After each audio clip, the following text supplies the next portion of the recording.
Hey everyone, welcome back to Corporate Decoder. In this video, we will unpack reAlpha Tech Corp's latest filing, and let me tell you, there are some wild numbers in here. It looks like they've been busy juggling a lot of different things in the last quarter. Before we dive in, make sure you hit that subscribe button and join our awesome Discord community, linked in the description below. We break down these reports and more there. So what we have here is an amended quarterly report from reAlpha Tech Corp.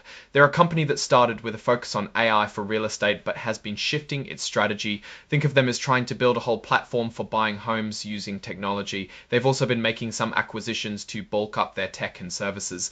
Now, the big reason for this amended filing is to correct a few numbers. It's not uncommon for companies to find small errors and issue corrections. The main ones corrected here are the number of outstanding shares and some specific amounts in their financial statements for operating expenses and their operating loss. They're essentially refining the picture they present 25. Let's jump into the balance sheet, which is like a snapshot of what the company owns and owes. On the asset side, the company has about $5 million in current assets. That includes cash, which is significantly lower than it was at the end of last year. They have around $3.1 million in cash at the end of 2024, but now it's down to about $587,000. This drop in cash is something to keep an eye on, especially with their operating expenses. On the liabilities side, things are looking pretty heavy. They have over $9 million in current liabilities. Much of this is due to a significant increase in accounts payable and a new item called note payable current net of discount, which is over $3.7 million. This note payable appears to be from Streeterville Capital and is a big part of their short-term obligations. Intangible assets, which represent things like brand value or patents that you can't physically touch, are listed at over $3 million. Goodwill, which is what you pay for a company above its net asset value, is substantial at over $6 million.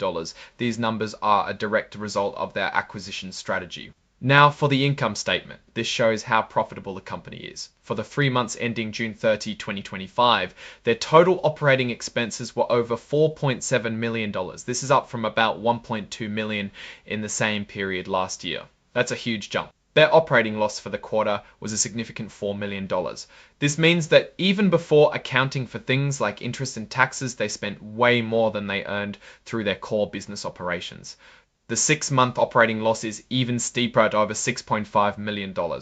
While revenues are up compared to last year from around $62,000 to over $1.2 million for the quarter, it's still nowhere near covering those soaring expenses. It shows that while they are generating more sales, the cost to do business has outpaced that growth considerably. Looking at the changes in equity is important. At June 30, 2025, the company has a total stockholders deficit of over $1.1 million. This means that if you added up all their liabilities and subtracted them from assets, there would be a negative number. They started the year with a positive equity of about $1.5 million. But the net loss in the quarter has wiped that out and put them in deficit territory. They've been issuing a lot of common stock, it seems, to raise capital. For example, the common stock issuance to Streeterville Capital LLC for a small amount of shares at a price of $16, which is really only $16 in additional paid in capital. This really points to the fact that they are really focused on raising capital and issuing shares to meet their operating needs. Now, stock-based compensation is where things get interesting. They've granted a lot of restricted stock units, or RSUs, as incentives for employees. These are essentially future shares of company stock given to employees. As of June 30, 2025, they had over 790,000 RSUs outstanding. This is a significant compensation tool, but it also dilutes the ownership of existing shareholders. Let's talk warrants. Warrants are like options to buy stock at a certain price. reAlpha has a lot of these outstanding, and they are a bit complex. Some were issued under the GM agreement and are even in litigation. They also have follow-on warrants. What's really striking is the number of warrants outstanding at 18 million, almost 19 million, which is a significant amount of potential dilution for shareholders. The average exercise price for some of these is as low as 75 cents, and this is important because it means if the stock price goes above that, these warrants could be exercised, flooding the market with more shares. This section covers all the things the company is on the hook for that aren't already on the balance sheet. This includes things like legal agreements and potential future payments. The GEM agreement, for instance, involves indemnification for losses and potential legal costs. The company itself notes it cannot reasonably estimate potential losses here. This signals a significant ongoing legal risk. Then there's the GTG Financial acquisition agreement with deferred cash payments of over $1.3 million. They are still discussing the timing of these payments, which can be a sensitive area for any business.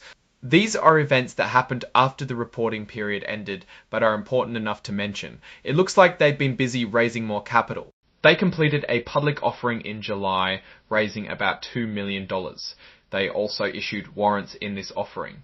Crucially, on July 23, they paid off that significant note payable to Streeterville Capital using cash, and proceeds from these recent offerings. That's a huge one out of the way. Now for my take. reAlpha Tech Corp is clearly in a growth and acquisition phase. They're spending a lot to build out their technology platform and bring in new businesses, which is why their operating expenses and losses are so high. The drop in cash and the significant debt, especially the recent repayment of the Streeterville note, show they are actively managing their cash flow. The company is trying to move from a real estate rental business to a tech-focused home buying platform. This is a common strategy, but it's a tough transition, and the heavy investment in technology shows that. They have a lot of potential if their AI and platform strategies pay off, but the huge number of outstanding warrants is a major risk for existing shareholders due to potential dilution. Losing money each quarter and relying on continuous fundraising is a precarious position.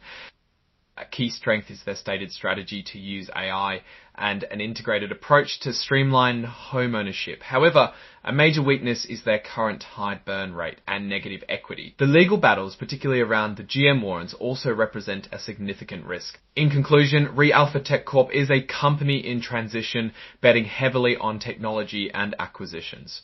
While they are generating more revenue, their expenses are significantly higher. They've managed to pay off a big debt, but they are still burning cash and rely on external funding. Investors should be wary of the potential dilution from warrants and the ongoing operational losses. What's your take on these numbers and what they signal for the company's future? Drop your thoughts in the comments. If this analysis was valuable, hitting that like button really helps, and subscribe for more deep dives. Don't forget to check out the Discord in the description. Thanks for watching. See you next time.